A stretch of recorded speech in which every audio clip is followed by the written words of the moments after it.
Hi, this video introduces how to connect the Akuvox door phone S532, analog switch AS12, and answering unit. Users can answer calls from the S532 and open the door for visitors by pressing a button on the answering unit.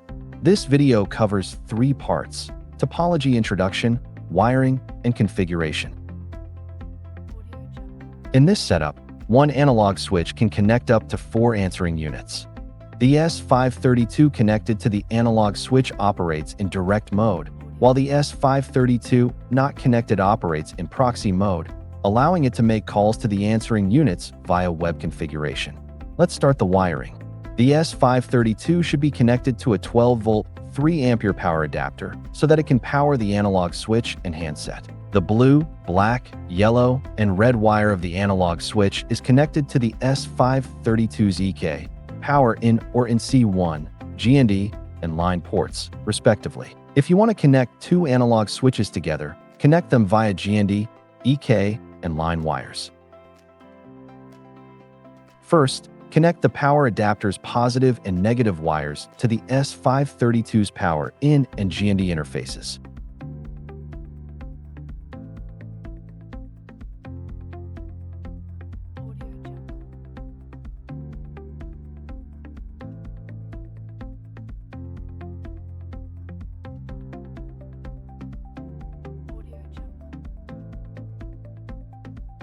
Next, connect the analog switch to the S532. Insert the red wire into S532's line interface, the blue wire into the EK interface, the black wire into the NC1 interface, which will use relay A to provide power. Alternatively, you can insert the black wire into the power in interface and the yellow wire into the GND interface.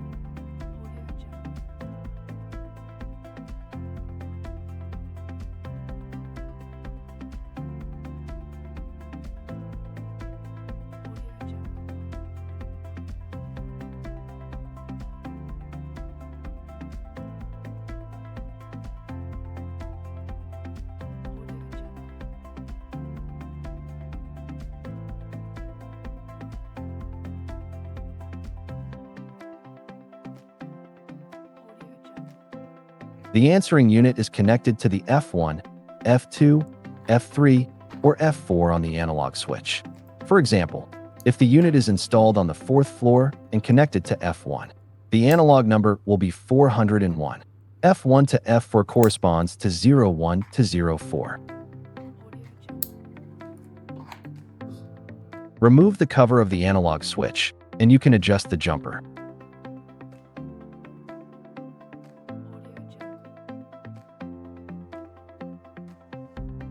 The jumper 0 to 5 short circuit defines the floor number. Please refer to the chart. For example, if jumper 3 is short-circuited, the unit is on the 4th floor. Then, the analog numbers will be 401, 402, 403, and 404. Since we connect the answering unit to F4, so the number is 404. This will be used in the following configuration.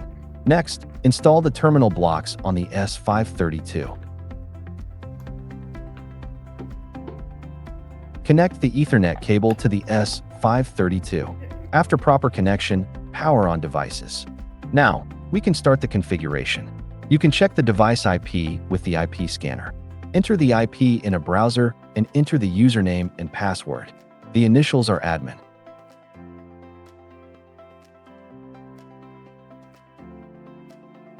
Click Intercom, Basic. Scroll to the analog setting part and set adapter to Akuvox. Then, navigate to the directory, User Interface. Click Add to add a new user. Enter the username and ID. Scroll to the Contact Details section. Check the Analog System option and enter the analog number. Based on the wiring in the demonstration, here enters 404. You can enter the number that replaces the analog number in the analog replace box. Users press this number on the S532 to call the answering unit.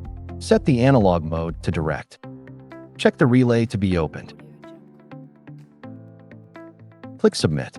Next, to provide power for the analog switch and handset via Relay A, go to the Access Control Relay interface. Scroll to the 12-volt power output section. Select Always and click Submit.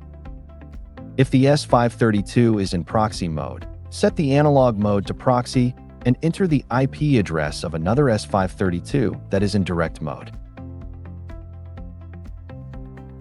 Residents can press the button on the answering unit to open doors during a call with the S532 in direct mode, which requires no additional configuration.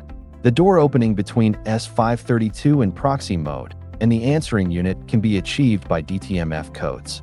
The S532 in direct mode can send DTMF signals to the S532 in proxy mode. On the proxy S532's web interface, go to the Access Control Relay interface. Set the DTMF code to the desired value. Then, on the direct S532's web interface, go to Intercom Basic Interface. Set the DTMF send code the same as that is just configured. If there are multiple codes, just enter them in series. For example, 0123.